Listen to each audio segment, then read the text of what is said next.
English lessons problem?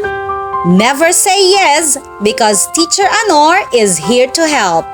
With your paper and pen, anything is so easy then. Hello, hello, hello! Welcome to our lesson in English 9. This is all about the relevance and truthfulness of the ideas.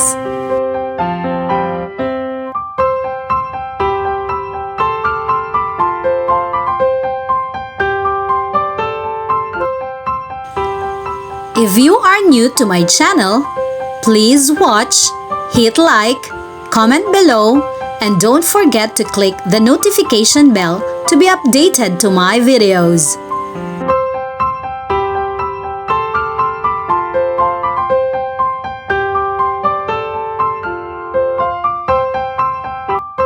And our objectives are the following. 1. Judge the relevance and truthfulness of the ideas listened to. 2. Analyze the worth of ideas presented in the text listened to. 3. Analyze a radio play and ICT text as a means of connecting to the world. 4. Provide critical feedback or reaction to a specific situation. And 5. Use an infographic to disseminate information. Are you ready?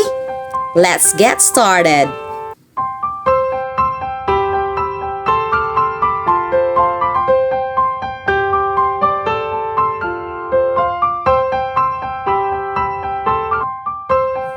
To start our lesson, let's try to answer these 5 questions. Using your pen and your paper, write the letter of the correct answer. Do you know this? Let's try question number 1. Which of the following statements is true about technology? A. It makes life convenient and easy. B. It allows people to discover and travel to new places. C. Information can be taken with just a click of a button. D. All of the above.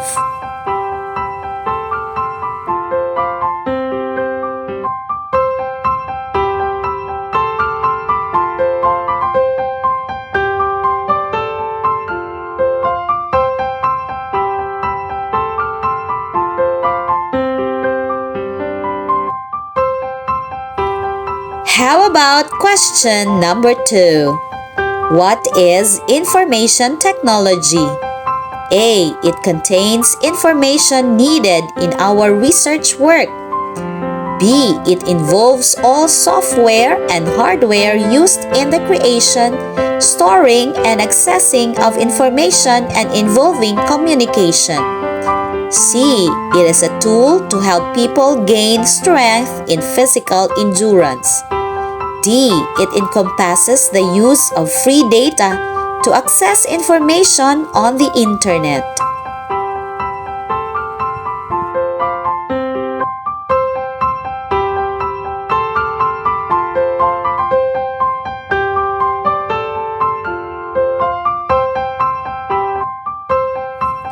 Moving on to question number 3. Why do you need to filter information taken from the internet? A. They may allow us to locate people who live in different places. B. They may contain information that is not factual and relevant. C. They may contribute to our economy's progress. D. All of these.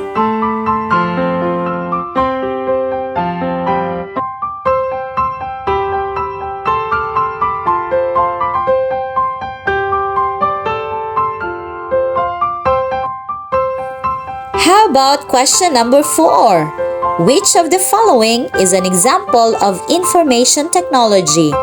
A. Telephone. B. Mouse. C. CPU.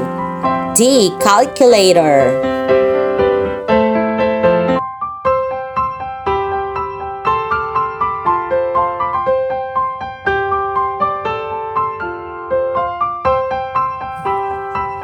Number 5. Which of the following applications is best used for video conferencing? A. TikTok. B. Google Meet. C. Pic Collage.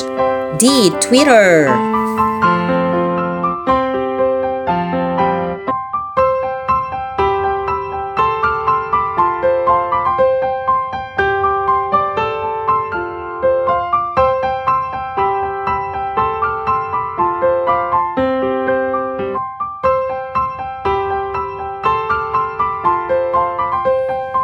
This is a summary of the radio drama entitled Sorry, Wrong Number by Lucille Fletcher.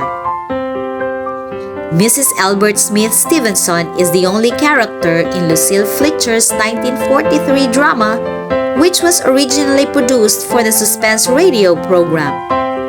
An invalid whose unspecified health condition keeps her confined to her bed in an upstairs room, Mrs. Stevenson, whose first name is not provided, is usually attended by a maid. On the night the drama takes place, she has given the maid the night off. As her husband Albert is still at work, she is alone. The play opens with Mrs. Stevenson speaking to the telephone operator. She reports that her attempt to call a particular number was unsuccessful. Surmising that some wires had gotten crossed, she reports that she was patched into the wrong number. The conversation between two men that she listened to revealed the most dreadful thing, a murder plot. She directs the operator to trace the call. The audience cannot hear the operator's lines of dialogue.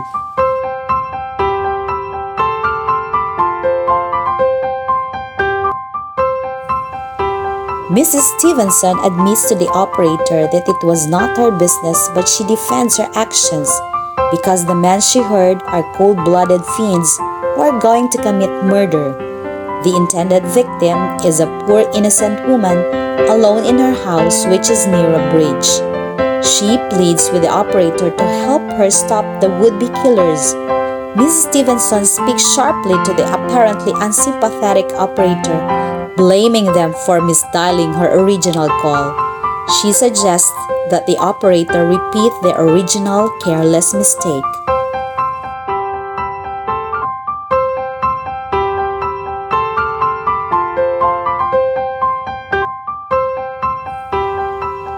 The operator apparently does not comply as Mrs. Stevenson gets the busy signal of the number she had originally dialed.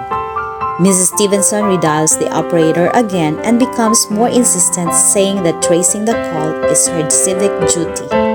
She now agrees to be connected to the chief operator, to whom she repeats her story. Mrs. Stevenson insists that it is absolutely necessary to stop the terrible, cold-blooded murder of an innocent woman.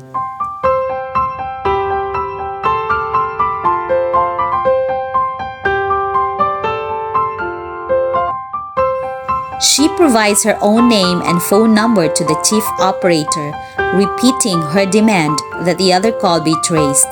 She again provides the reason that the intent is to prevent the dangerous man from killing someone, which will occur at 11:15 that night. As the operator apparently tells her to contact the police directly, she first dismisses the idiotic suggestion as tying her up in red tape, then hangs up and calls the police.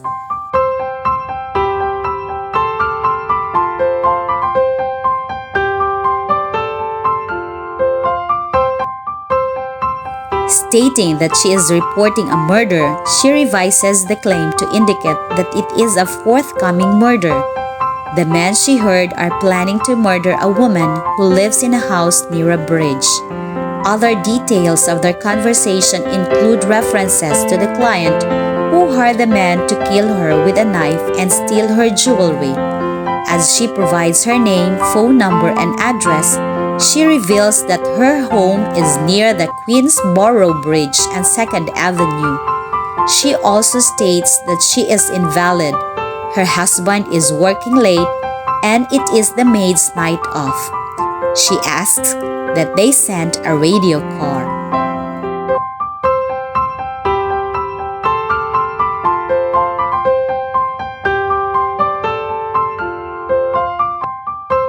As she muses that the neighborhood described sounds like her own, she also admits that she is nervous about being alone.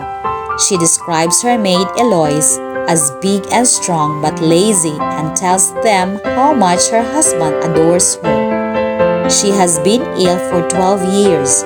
As the police officer apparently declines to help, she insists that her situation is a high priority, calls him an idiot, and slams down the phone.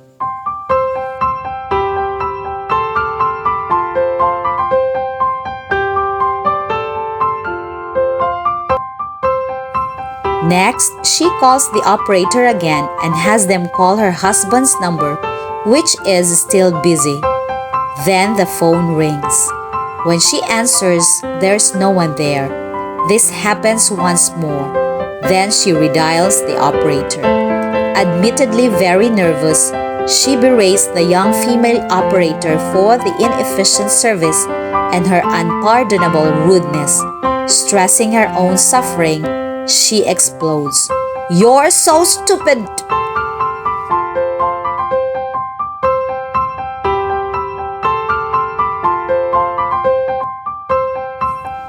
After she hangs up, the phone rings again, and again no one is there.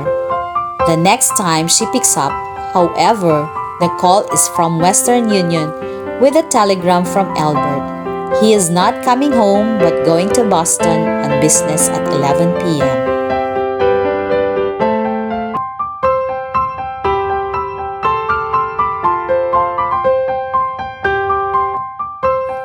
Now, Mrs. Stevenson is truly distraught.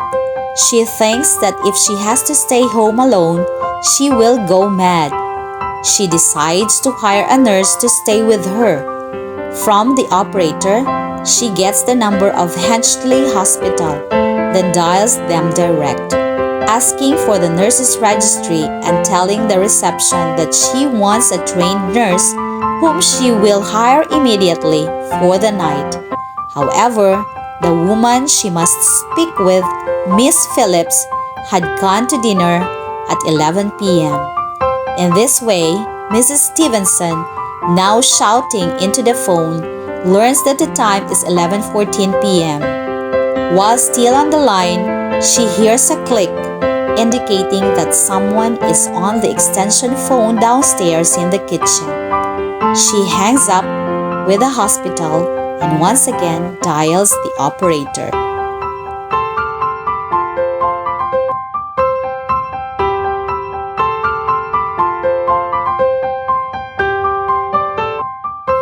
As the play ends, she whispers into the phone, urging the operator to believe that she is in desperate trouble and cannot speak louder because someone could overhear. Someone is in the house, she insists, the murderer. She knows he is listening on the extension. As she begs the operator to get the police, she hears the click when he hangs up the extension, then hears him coming up the stairs.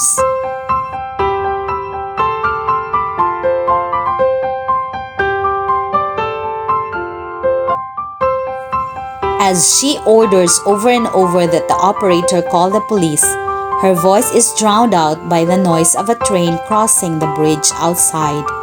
Her scream coincides with the train whistle.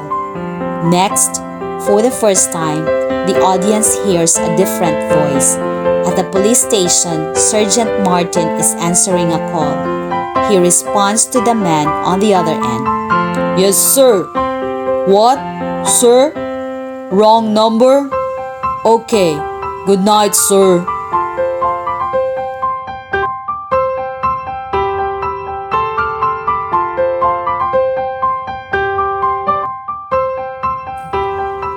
You may also click the link in order for you to listen to the radio drama entitled "Sorry, Wrong Number."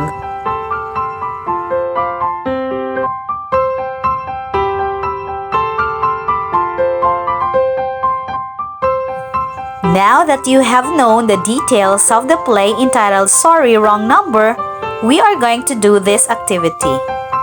Arrange the events according to the occurrence in the play. Write 1 if it occurred first, 2 if second, and so on. Do this on a separate sheet of paper. Are you ready? Here is number 1. She accidentally overheard a conversation between two men planning a murder of a woman near her residence. 2. Desperate to prevent the crime, she began a series of calls to the operator, to the police, hospital, and others. 3. Mrs. Stevenson is an invalid confined to her bed, and her only lifeline was the telephone. 4. One night, while she was waiting for her husband to return home, she picked up the phone and called his office. 5. Her conversation with Sergeant Duffy made her realize the description of the crime scene and victim. If you are ready, you may start now.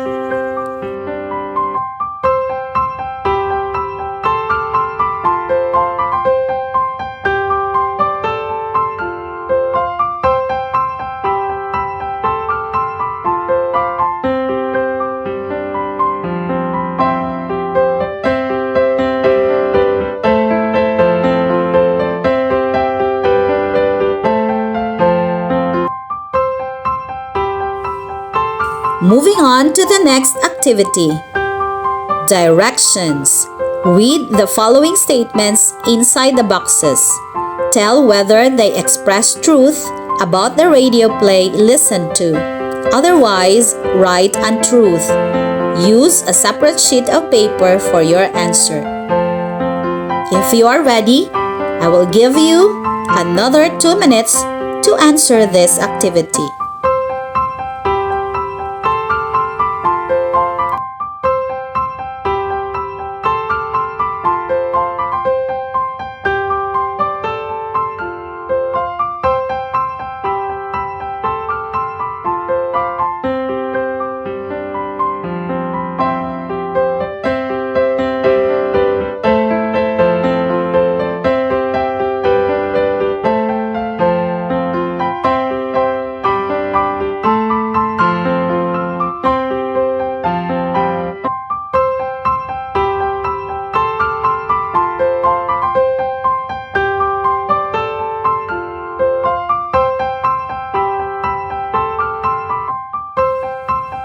Now, let's talk about radio drama.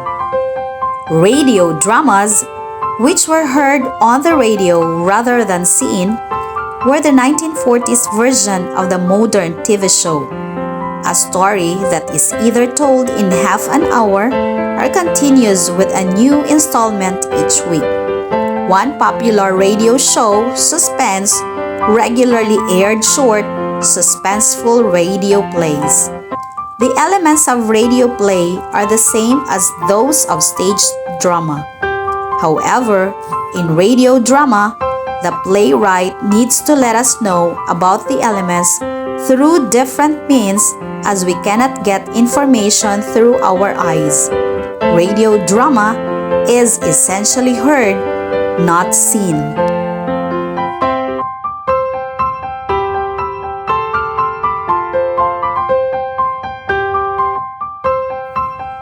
Writing a radio play is about painting a picture with words and sounds. It is quite different from writing for a stage production. While most of us rarely indulge in listening into a radio play, our way of information gathering, knowledge expansion, entertainment, discovery, and communication nowadays come from our cellular phones, telephones, and the internet.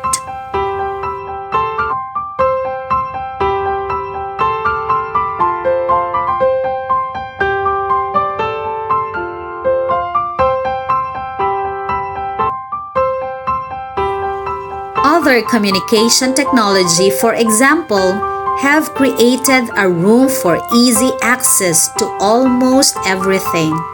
In this regard, it is significant for us to know how to discern certain viewpoints, stories, and ideas deemed truthful and relevant while reading them in print or online. Judgment in reading is the ability to make considered decisions or come to sensible conclusions while considering the text's details. This generally helps readers in the analysis of the information presented.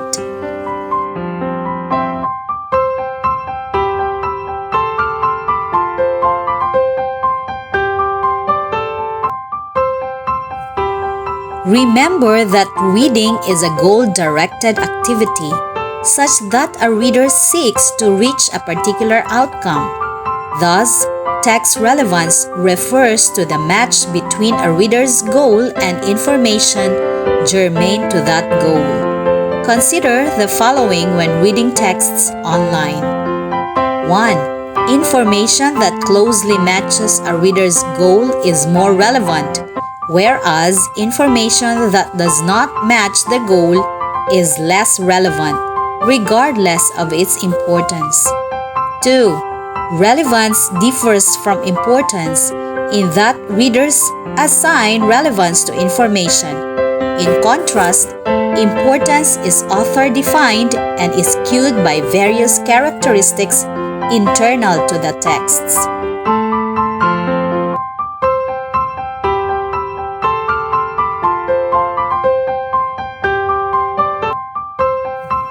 This time, let us do this activity.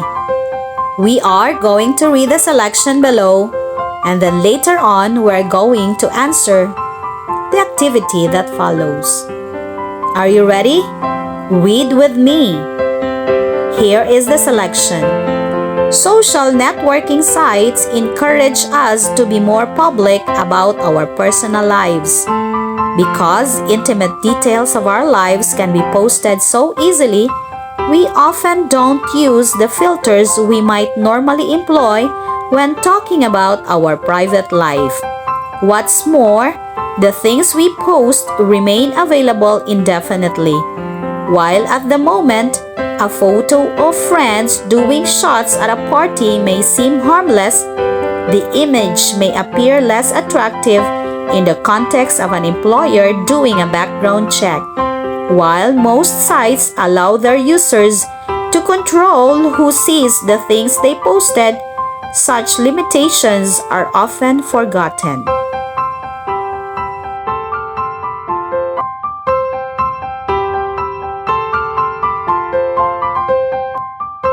After reading the selection, here is the first activity that we are going to do. Directions. Put a check mark if the text is true about the passage and cross if not. Write your answer on a separate sheet of paper. If you are ready, the time is yours.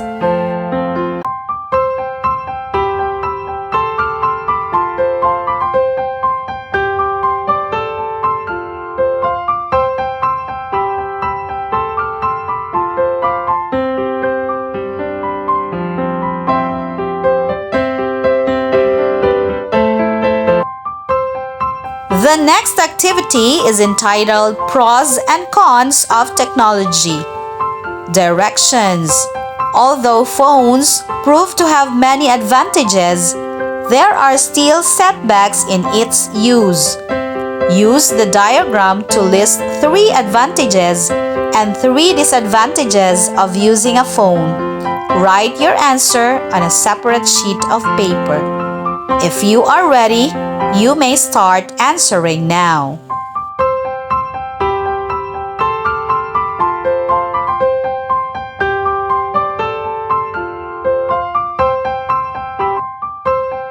Activity 3. Solutions to save. Directions. How do you respond to an emergency situation? Whom do you call for help? For each critical situation below, indicate your life-saving solution. Answer this on a separate sheet of paper. There are 5 critical situations presented, and all you have to do is to write or indicate your life-saving solution for each critical situation presented.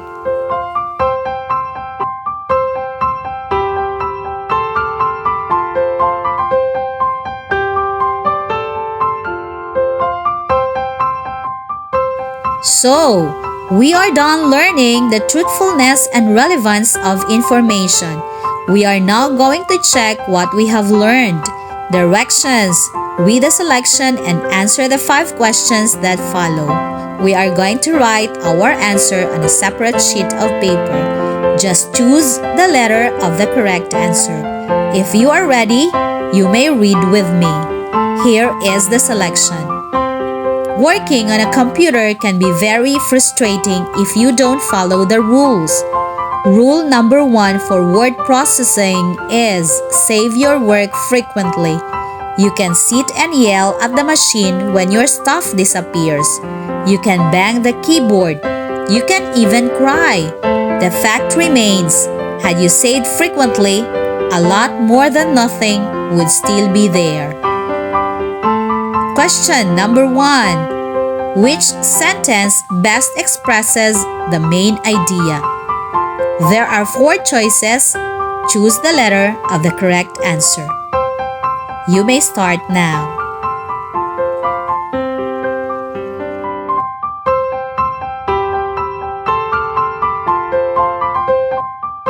Still checking on what you have learned. This is question number 2. The following are statements mentioned in the selection, except there are 4 choices. You may select now.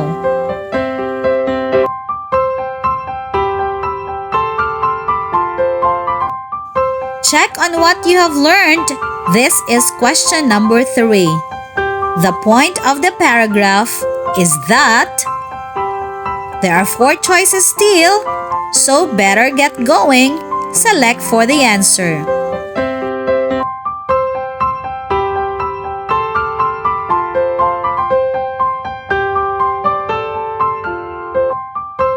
Check on what you have learned.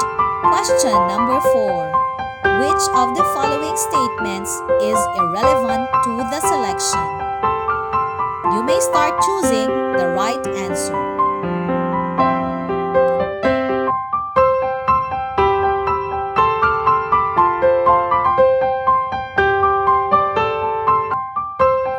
Question number 5. What value can be underscored in this selection? You may choose the right answer. Go!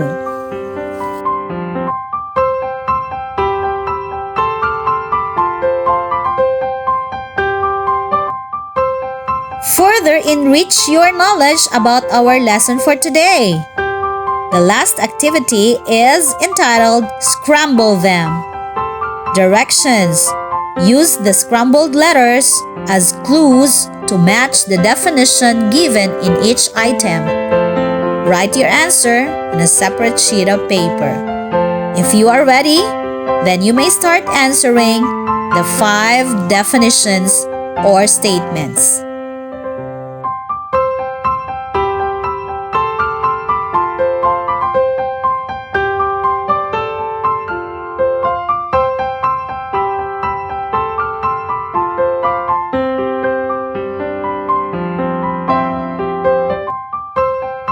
It was indeed a fruitful day learning English with you.